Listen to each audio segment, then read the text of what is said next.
Morning అందరికీ ముందుగా క్షీరాబ్ది ద్వాదశి శుభాకాంక్షలండి. నిన్న ఏకాదశి కదా, ఏకాదశికి చక్కగా పూజ చేసుకున్నాను. అంటే నేను ఉపవాసం ఉన్నాను. ఇంకా జాగరణ కూడా కొంతసేపు చేశానన్నమాట. ఇంకా ఎక్కువసేపు అయితే చేయలేకపోయాను. ఇంకా కొద్దిగా సేపు అయితే ఉన్నాను. ఈరోజు క్షీరాబ్ది ద్వాదశి చక్కగా ఈరోజు కూడా పూజ అనేది కంప్లీట్ చేసుకున్నాను. చాలా బాగా అనిపించింది. ఇంకా ఈవినింగ్ అయితే నేను కళ్యాణం అనేది చేసుకుంటాను ఇంటి దగ్గరే. నాకు ప్రతి సంవత్సరం అలా అలవాటు అనమాట. ఇంక ఇప్పుడు వెళ్ళి చక్కగాను నేను ఉసిరికొమ్మ, ఇంకా నాకు కావాల్సిన పులుసు సామాను అన్నీ తెచ్చుకున్నాను. తెచ్చుకుని ఒక ప్లేట్లో ఇలాగా సిద్ధంగా పెట్టుకున్నాను. కొన్ని ఉసిరికాయలు కూడా తెచ్చుకున్నాను, ఎందుకంటే ఉసిరి దీపాలు వెలిగిద్దామని చెప్పేసి ఉసిరికాయలు కూడా తెచ్చుకున్నాను.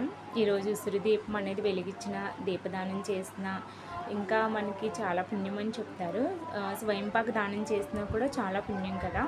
ఇంకా సోమవారానికి సంబంధించింది కూడా అట్టి దప్పులు ఉంటాయి కదా, అవి కూడా తెచ్చుకున్నాను. అమ్మవారికి తాంబూలంలోకి, అంటే తులసి అమ్మవారికి తాంబూలంలోకి గాజులన్నీ తెచ్చుకున్నాను అనమాట. ముందుగానే ఒత్తులు అనేవి నానబెట్టుకుంటున్నాను ఈవినింగ్కి. ఆ పని ముందే చేసుకుంటే చక్కగా అన్నీ సిద్ధం చేసుకుంటే మనకి హడావిడ అనేది ఉండదన్నమాట. అందుకని చెప్తున్నాను. ఇంకా ఉపవాసంగా ఉన్నప్పుడైతే డ్రింక్ అనేది ఒకటి ప్రిపేర్ చేసుకుంటాను. ఏం లేదండి, సబ్జా గింజలు అనేవి నానబెట్టుకుని అందులో లెమన్ అనేది స్వీట్ చేసుకుని సాల్ట్ వేసుకుని తాగితే కొంచెం మనకి ఎనర్జీగా ఉంటుంది. అంటే 2 రోజులు ఉపవాసం ఉంటాం కదా, అందుకని. ఇంకా అయితే ఈరోజు లంచ్లోకి అయితే దొండకాయ కొబ్బరి కర్రీ అనేది ప్రిపేర్ చేస్తున్నాను సింపుల్గా. ఇంకా ఉల్లి వెల్లుల్లి అనేది కూడా తినం కదా కార్తీక మాసంలో, అందరికీ ఒకే కర్రీ చేద్దామని ఇలాగ దొండకాయ కొబ్బరి ఫ్రై అయితే చేస్తున్నాను. ఇంకా టమాటా రసం కూడా పెట్టాను చక్కగాను. ఇంకా సబ్జా గింజలు నానబెట్టాను కదా, దాన్ని అయితే ఇంకా నేను కలుపుకొని తాగుతున్నాను, ఎనర్జీగా ఉంటుందని. ఇంకా ఈవినింగ్ వరకు అలా ఉండాలి కదా, అందుకని చెప్పేసి. కొంతమంది ఉపవాసం ఉండలేని వాళ్ళు ఇంకా జ్యూస్ ఉంటుంది కదా, జ్యూస్లు అనేది తాగొచ్చు. పళ్ళుగా తీసుకోకుండా జ్యూస్ అనేది తాగినా మనకి మంచి శక్తి అనేది ఉంటుందన్నమాట. అంటే పూజ చేసుకోవడానికి మనకంటూ ఓపిక ఉండాలి కదా, దానికి తగ్గట్టుగా మనం ఏదైనా తీసుకోవచ్చు. మనకి భక్తి అనేది ముఖ్యం కదండి. ఉపవాసం అంటే ఉపవాసం అని కాదు, భక్తి శ్రద్ధలతో ఎంత బాగా చేస్తామన్నది ఆ భగవంతుడు చూస్తారని నా నమ్మకము. అందుకని చెప్తున్నాను అనమాట.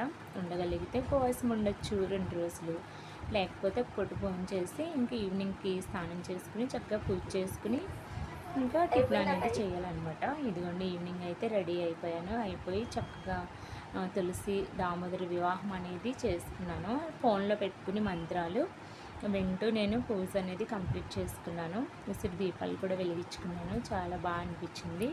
ఇంకా నైవేద్యంగా అయితే స్వామికి పానకం, వడపప్పు, చలివిడి, పరమాన్నం, క్షీరాన్నం అంటాం కదా, అది కూడా చక్కగాను నివేదించాను అన్నమాట. చాలా బాగా అనిపించింది. కళ్యాణం అయితే చాలా బాగా చేసుకున్నాను. ఇంకా మీకు డౌట్ రావచ్చు, ఉసిరి కొమ్మ ఇవన్నీ ఏం చేయాలని. ఉసిరి కొమ్మని వాటిని మనం పారే నదిలో అయితే వేస్తే చాలా మంచిది. ఇదిగోండి ఇవన్నీ సామాన్ అంతా మిగతావి సర్దుకుంటున్నాను. ఓకే అండి, గుడ్ నైట్, బాయ్.